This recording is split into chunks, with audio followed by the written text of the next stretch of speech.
Hey everyone, it's Alison Heikkila. Thank you so much for joining me.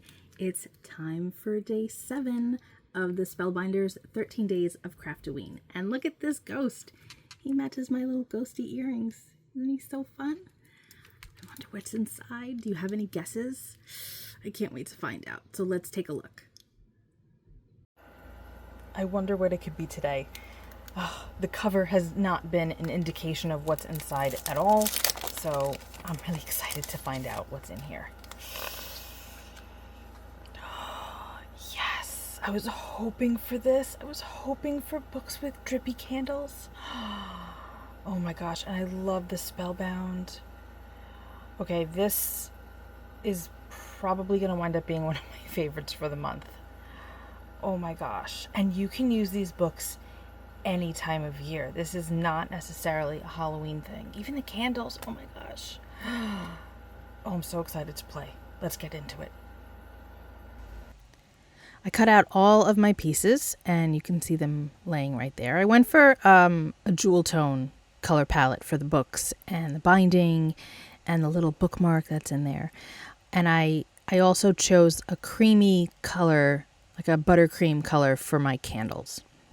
I'm going to show you how easy it is to put these pieces together. This is a really, really fast one. And don't forget, you don't need to use all of these parts. You know, maybe you just want the books, maybe you just want the candles, maybe you don't even want your candles lit. You can just cut off the flame that's there and just have the wick and that little dot at the bottom. You'll see that shortly. This way you have some substance to actually put glue on as opposed to those itty bitty teeny tiny wicks.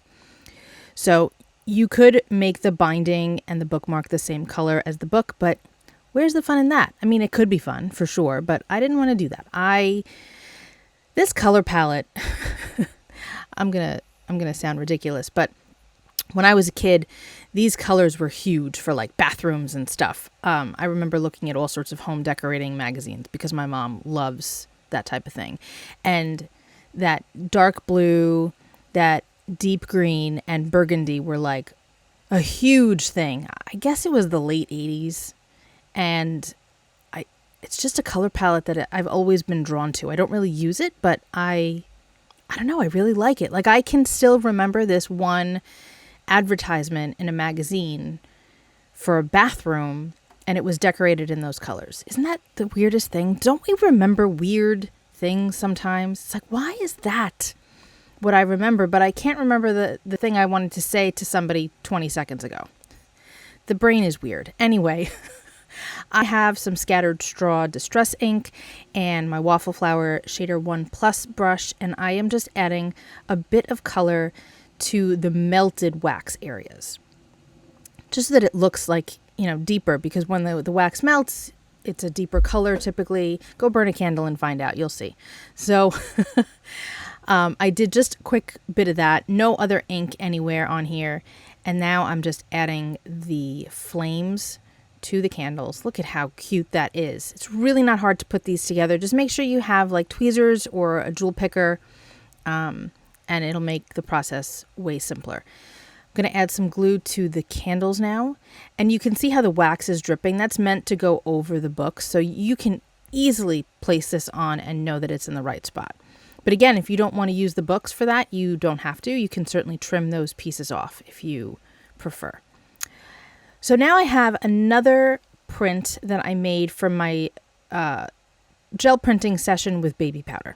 I love how this print came out, and it just so happens that the colors on this sheet work really well with the colors that I chose for the die cuts.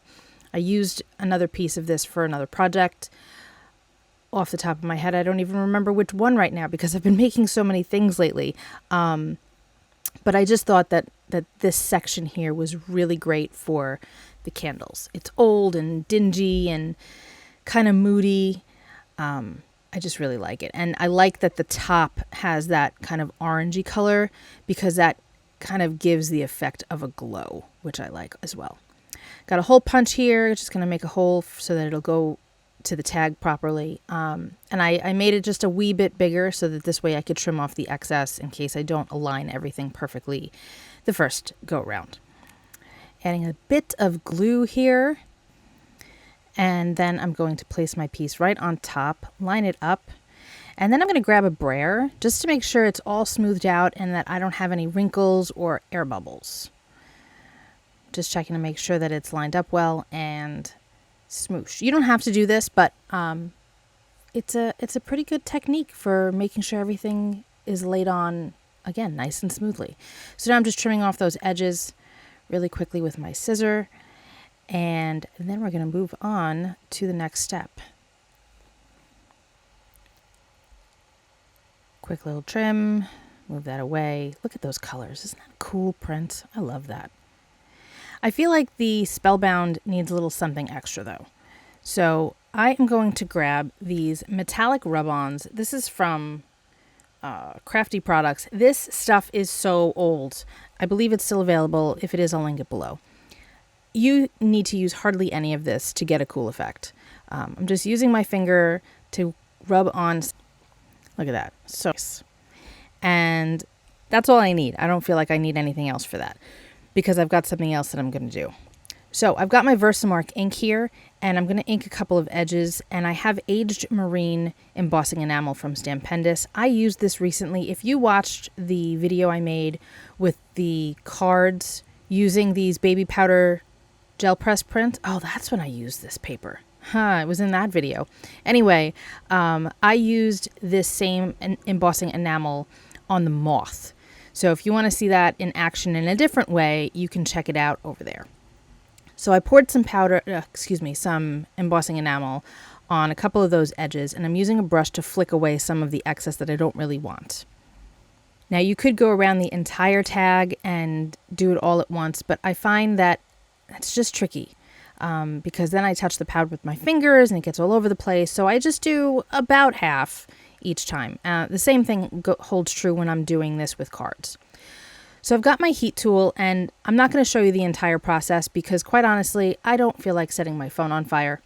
And my embossing tool is very close to my phone.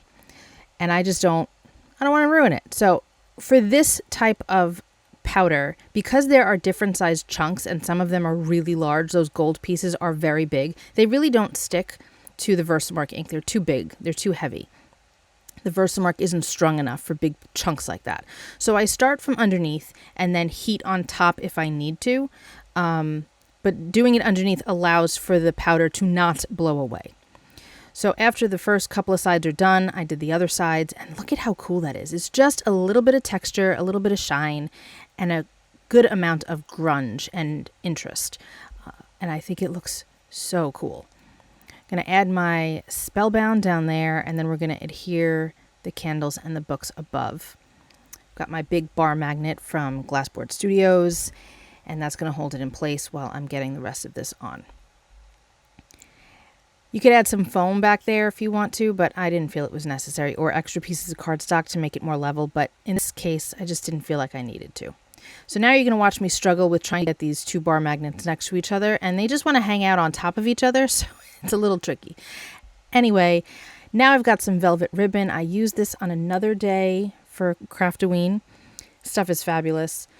And that is going to finish off this tag for day 7. I hope you enjoyed this one. I love this die set. I think it's awesome. So be sure to check out the rest of the days in case you missed any, and I'll be back tomorrow with day 8. Be well, stay safe. Peace out.